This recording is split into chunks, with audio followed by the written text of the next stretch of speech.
के साथ। नमस्कार, सिटी वाराणसी लाइव में आप सभी का स्वागत है। मैं हूं अमित मिश्रा। आइए देखते हैं आज की खास खबरें। महात्मा गांधी कृषि विद्यापीठ में 2 छात्रों के 2 गुटों में हुई जमकर मारपीट। बीच बचाव के लिए पहुंची पीएससी की वाहनों पर भी किया छात्रों ने पथराव। पहली बरसात ने वाराणसी के आला अधिकारियों के द्वारा किए गए कार्यों की खोली कलई। सनातनियों ने मैदागिन गोलघर पर काली पट्टी बांधकर किया विरोध प्रदर्शन। सनातन धर्म की गुरु शिष्य परंपरा पर कुठाराघात करने का लगाया गया आरोप। और अंतर्राष्ट्रीय नशा निषेध दिवस पर ढेर संस्थान ने वाराणसी सिटी रेलवे स्टेशन पर निकाली रैली। और अब समाचार विस्तार से। ओटीटी प्लेटफॉर्म नेटफ्लिक्स पर प्रसारित होने वाली फिल्म महाराज के प्रसारण पर अविलंब रोक लगाने की मांग को लेकर गोलघर चौराहे पर काली पट्टी बांधकर आक्रोश व्यक्त करते हुए प्रधानमंत्री कार्यालय में पत्रक सौंपा गया। सनातन धर्म की गुरु शिष्य परंपरा पर कुठाराघात के विरोध में सनातनियों ने बुधवार को मैदागिन गोलघर पर काली पट्टी बांधकर विरोध प्रदर्शन किया। सनातन धर्म की गुरु शिष्य परंपरा को कुठाराघात पहुंचाने वाली फिल्म महाराज, जो ओटीटी प्लेटफॉर्म नेटफ्लिक्स पर प्रसारित की जा रही है, इस फिल्म के प्रसारण पर अविलंब रोक लगाने की मांग करते हुए बुधवार को गोलघर मैदागिन पर षष्ठ पीठाधीश्वर श्याम मनोहर जी महाराज के नेतृत्व में शहर के कई संस्थाओं के पदाधिकारियों ने अपने आक्रोश व विचारों को व्यक्त किया। तत्पश्चात षष्ठ पीठाधीश्वर श्री श्याम मनोहर जी महाराज के नेतृत्व में एक प्रतिनिधिमंडल पीएमओ कार्यालय पहुंचा और अपना 5 पेज का पत्रक कार्यालय प्रभारी शिवचरण पाठक को सौंपा।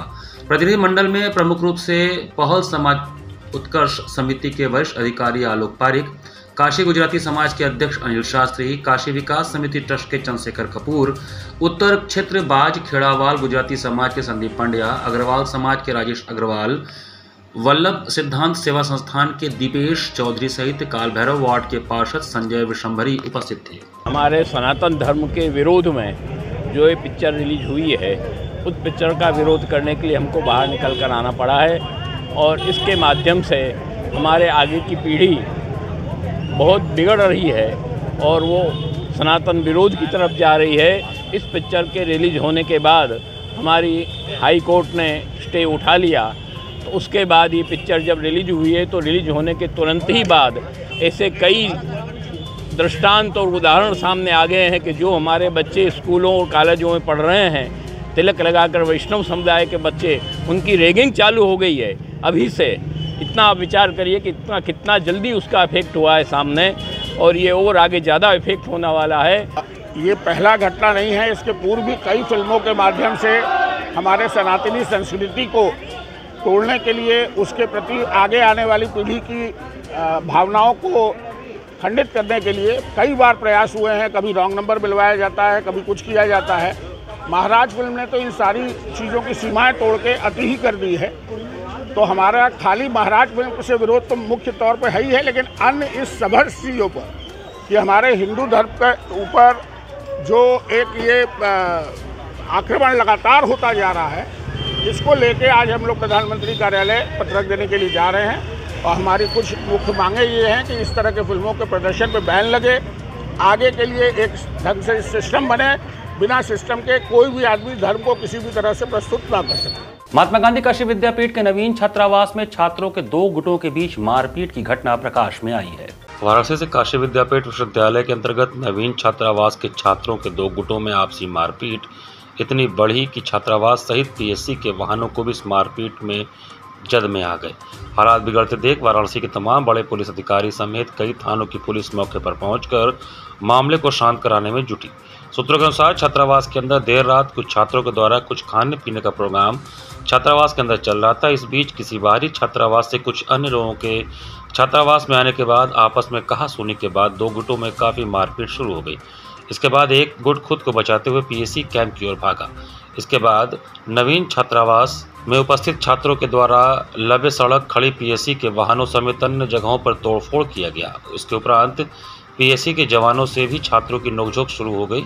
इसके बाद हालात खराब होते देख मौके पर सिगरा पुलिस के अलावा डीसीपी, एसीपी, जेतगंज तमाम अधिकारी मौके पर पहुंचकर मामले को शांत कराने में जुटे। इस दौरान आपसी मारपीट में 3 छात्र गंभीर रूप से घायल हो गए, जिनका नजदीकी अस्पताल में भर्ती कराकर इलाज कराया जा रहा है। काफी पुलिस फोर्स कई थानों के पुलिस बल के साथ माहौल को शांत कराने के लिए विद्यापीठ परिसर में मौजूद रही। आपसी विवाद है, क्या है, शब्द का वाद विवाद हो रहा है कि मारपीट हो रही है, हादसे हो रही है, कैसे हो रही है, जाइए फिर हमको तुरंत सूचना दीजिए। हमें लगता है कि सुपरवाइज़र के फ़ोन के 2 मिनट बाद छात्रों का फ़ोन आया कि कुछ छात्रों ने मारा है, ज़्यादा मारा है, उनका सर फट गया है। हम कहे कि उसी छात्र से हमने पूछा कि किस छात्र को किसने मारा है। कहे हमें नहीं पता मैडम, आप आ जाइए। मैंने फिर सुपरवाइज़र को फ़ोन मिलाइए कि आप गाड़ी भेजिए, किन छात्रों में मारपीट हो रही है, किसका सर फटा है। तब तक फिर करीब 8-10 छात्रों का लगातार फ़ोन आता रहा है कि मैडम आप आइए, आप आइए। मैं तुरंत, गाड़ी तो हमारी नहीं आ पाई थी, मैं परिसर में ही रहती हूँ टीचर्स आवास में, मैं पैदल ही आई, आधा रास्ते तक आई थी, तब तक मुझे मेरी गाड़ी मिल गई। मैं यहाँ पर आई तो पता चला कि छात्रों और पीएससी के बीच में थोड़ी मारपीट हुई है। ठीक है मैडम, अब आगे इसमें क्या कार्रवाई हो रही है और क्या कितने लोग घायल हैं इसमें? 3 छात्र तो पहले ही मार खाए थे, जैसा कि मुझे आने पर पता चला। वो छात्र पीएससी के पास मदद मांगने आए थे। पीएससी हमारे परिसर में ही आवासित है, उनके पास वो छात्र मदद मांगने आए थे। और पता चला कि वो छात्र, मतलब कि कुछ बच्चे कह रहे हैं, कुछ में से 1-2 बाहरी भी हैं और अभी तो जांच चल रही है। पहली बरसात के बाद ही शहर में टूटते और धंसते सड़कों ने आला अधिकारियों की कलाई खोल दी। इस सीजन की पहली बरसात ने ही वाराणसी के आला अधिकारियों के द्वारा किए गए कार्यों की कलई खोल दी। पूरे शहर में लगातार सड़कें कहीं टूटी तो कहीं धंसती नजर आ रही हैं। वाराणसी के सिगरा सिद्धगिरीबाग रोड पर पहली बरसात के रात में ही सड़क बुरी तरह धंस गई। हालांकि रात का वक्त होने की वजह से किसी तरह की कोई दुर्घटना न होने से कोई दिक्कत नहीं हुई। बताते चलें कि अभी सिगरा सिद्धगिरीबाग मार्ग पर कुछ दिन पूर्व ही सीवर लाइन का कार्य संपन्न किया गया है और कल देर रात हुई बरसात के बाद सड़क धंस गई। हालांकि प्रशासन ने मामले को संज्ञान में लेते हुए तत्काल वहां पर बैरिकेडिंग करके उस क्षेत्र को घेर दिया है। विगत 3 महीने पूर्व सिगरा कैंट मुख्य मार्ग पर भी सिगरा चौराहे के समीप एक बड़ा गड्ढा हो गया था। लगातार सड़क धंसने से वाराणसी के PWD सहित कार्यदायी संस्थानों पर भी सवालिया निशान खड़े हो रहे हैं। कुछ ही दिनों पूर्व इन सड़कों को करोड़ों रुपए खर्च करके बनाया गया, मगर 6 महीने के अंतराल में ही सड़क क्षतिग्रस्त नजर आई। अंतर्राष्ट्रीय नशा निषेध दिवस के अवसर पर डेयर संस्था ने वाराणसी सिटी रेलवे स्टेशन पर नशा निषेध रैली निकाली। वाराणसी के प्रमुख रेलवे स्टेशनों पर मुसीबत में फंसे बच्चों का बचाव एवं पुनर्वास का कार्य करने और स्टेशनों के आसपास के गरीब बच्चों के लिए अनौपचारिक शिक्षा केंद्र भी चलाने वाली स्वैच्छिक संस्था डेयर द्वारा बुधवार को अंतर्राष्ट्रीय नशा निषेध दिवस के अवसर पर संस्था के आवासीय और अनौपचारिक शिक्षा केंद्र के बच्चों के साथ वाराणसी सिटी रेलवे स्टेशन पर नशा निषेध पर रैली और अभियान चलाकर लोगों को जागरूक किया गया। इस दौरान सभी लोग ने मिलकर नशा निषेध दिवस पर शपथ भी ग्रहण किया। इस अवसर पर डेयर संस्था के निदेशक father Lijo, programme coordinator father Robin, sister Manju और डेयर संस्था के समस्त स्टाफ उपस्थित रहे। स्टेशन अधीक्षक EH हाशमी, GRP तथा RPF का सहयोग प्राप्त हुआ। यहाँ पर वक्त चला छोटे से ब्रेक का, बने रहिए सिटी वाराणसी लाइव के साथ।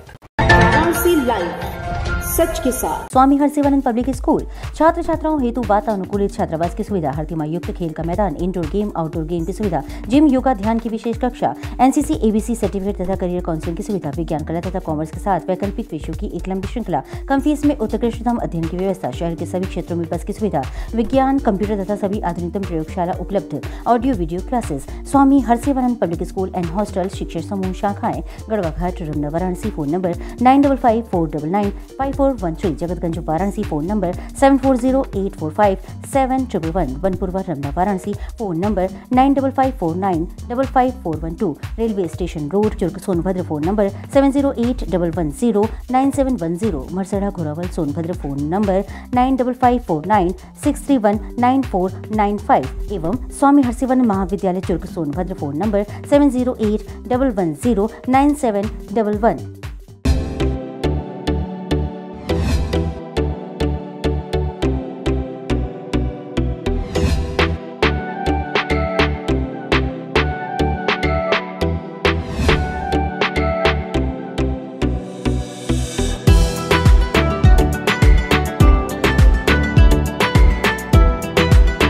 प्राचीन धरोहरों के साथ खान पान में मशहूर बनारस में अब खुल गया है दावते जायका, जहां आपको मिलेगा वेज और नॉन वेज में सभी वैरायटियां। रविंद्रपुरी कॉलोनी के लेन नंबर 3 में स्थित इस वातानुकूलित रेस्टोरेंट में आपको मिलेगा पारिवारिक माहौल। यदि आप हैं खाने के शौकीन तो एक बार जरूर पधारें दावते जायका में।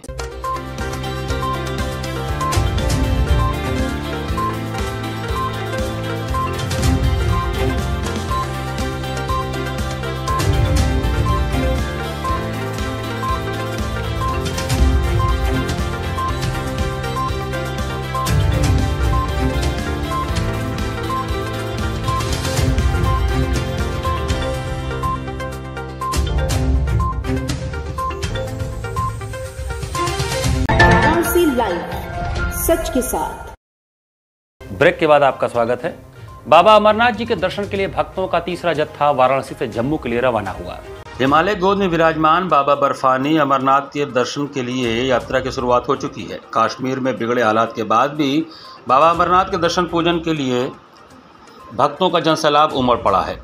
धर्म की नगरी काशी से आज बाबा अमरनाथ के दर्शनों के लिए भक्तों का तीसरा जत्था दिलीप सिंह बंटी के साथ रवाना हुआ। वाराणसी कैंट स्टेशन से दर्शनार्थियों का तीसरा जत्था हावड़ा अमृतसर मेल से रवाना हुआ। सैकड़ों की संख्या में यहां से भक्त इस ट्रेन से अमृतसर पहुंचेंगे, फिर वहां से जम्मू होते हुए पहलगांव तक जाएंगे। इसके आगे का सफ़र पैदल ही तय किया जाता है। हर वर्ष काशी से भी हजारों की संख्या में भक्त बाबा के दर्शनों के लिए जाते हैं। इस वर्ष भी काशी से हजारों भक्तों के बाबा अमरनाथ के दर्शन को जाने का अनुमान है। विगत 24 वर्षों से बाबा काशी विश्वनाथ सेवा समिति की ओर से लगभग 300 लोगों के रहने और खाने पीने की व्यवस्था अमरनाथ यात्रा के दौरान की जाती है। यहाँ काशी से संस्था की ओर से 300 लोगों को अमरनाथ बाबा के दर्शनों में सहयोग किया जाता है। आज रवाना हुए इस जत्थे में कई ऐसे लोग भी हैं जो अपने खर्च पर बाबा के दर्शन नहीं कर सकते। इस संस्था ने इनको मदद कर बाबा के दर्शनों का सौभाग्य दिलाया है। अभी कई और जत्थे बाबा के दर्शनों को वाराणसी से रवाना होंगे। इनके दर्शनों से यह संस्था सहयोग करेगी। दिलीप ने कहा कि इस बार अमरनाथ पिछले साल की तुलना में बहुत अधिक संख्या में यात्री जा रहे हैं। इस अवसर पर मनीष गुप्ता, संतोष जायसवाल, प्रवीण सिंह, जितेंद्र साहनी, अखिलेश यादव, विनोद गुप्ता, मंजीत सिंह, अमरजीत सिंह, पीयूष गुप्ता, कुलदीप सिंह, मिंटू कुमार, राजकोट, गुजरात के प्रभारी जितेंद्र भाई टाटमिया, दिनेश नंदानी, धीरूभाई सुजित्रा अन्य के साथ गुजराती भोजन का सामान लेकर भंडारे में पहुंचे। का तीसरा जत्था जा रहा है। 2 जत्था पहले निकल चुका है, तीसरा जत्था जा रहा है जिसमें करीब 65 से 70 लोग हैं जो यहाँ से बेगमपुर एक्सप्रेस से सीधे जम्मू होते हुए पहलगाम फिर चंदनबाड़ी अपने स्थान पर हम लोग पहुंच जाएंगे आज की डेट में। और ये यात्रा मेरी निरंतर जो है 40 दिन चलेगी।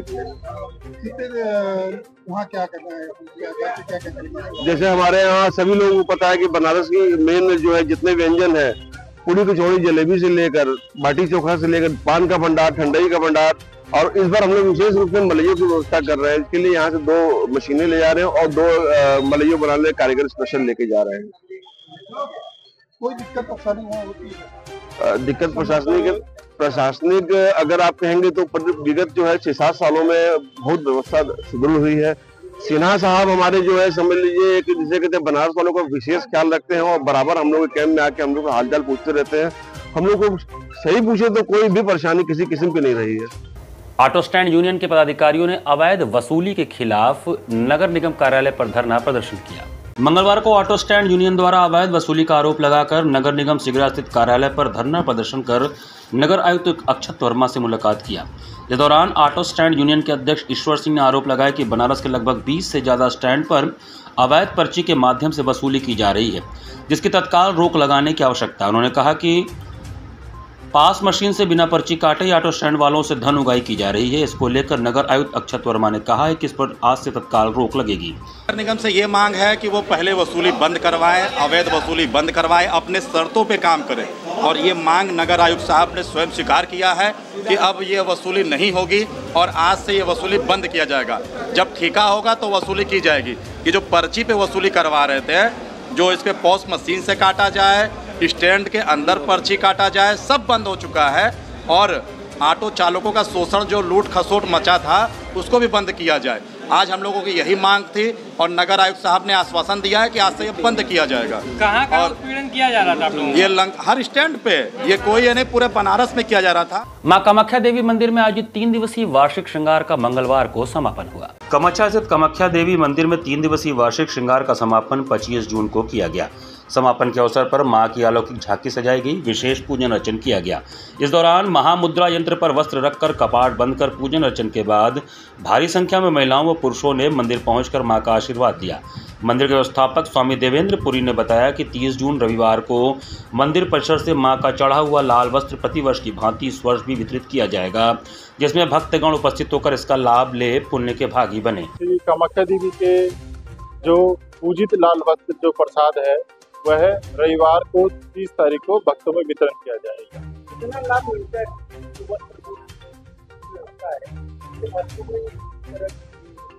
यह वस्त्र तंत्र विद्याओं में एवं जैसे किसी की शादी नहीं हो रही है, किसी को बच्चा नहीं हो रहा है या किसी भी प्रकार की कोई कष्ट है तो उसमें यह बहुत उपयोगी होता है। नमामि गंगे की स्वयंसेवी इकाई द्वारा राजा चेत सिंह घाट पर बुधवार को स्वच्छता अभियान चलाया गया।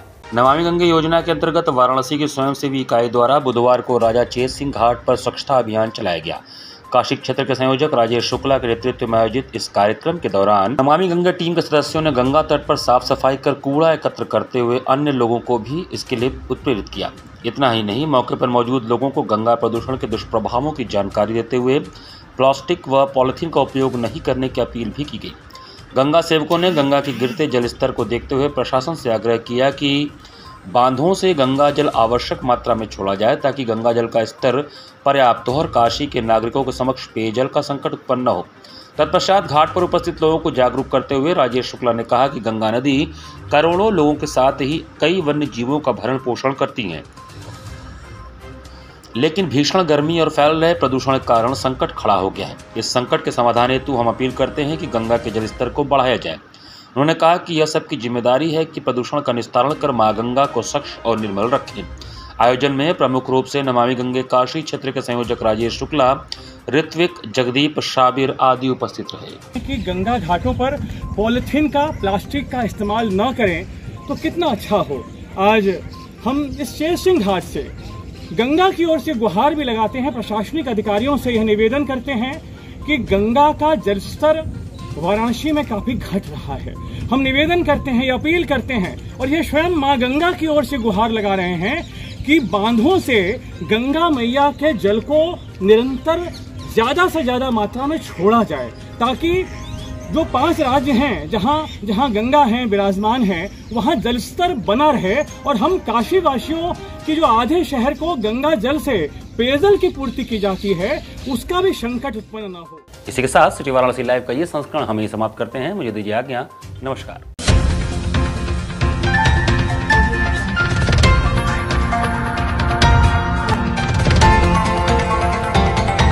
वाराणसी लाइव, सच के साथ।